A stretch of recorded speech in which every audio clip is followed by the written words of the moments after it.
Thamani ya nchi ipo katika mikono yako. Thamani ya nchi yetu ipo katika mikono yako.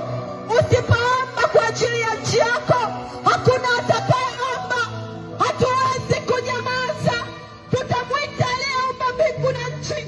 Yeye anajibu kwa moto, na akijibu kwa moto, hakuna atakayeweza kupinga.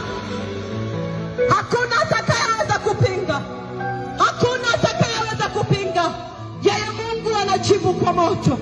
Leo Tanzania tukimwita Mungu, hatajibu kwa moto. Aliyejibu kwa wana wa Israeli, aliyejibu kipindi kile cha Musa, atajibu na sasa. Ni sisi kwenda mbele zake.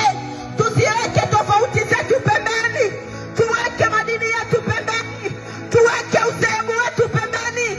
Kama Watanzania tusimame kwa pamoja, tumwite Mungu kwa ajili ya nchi yetu.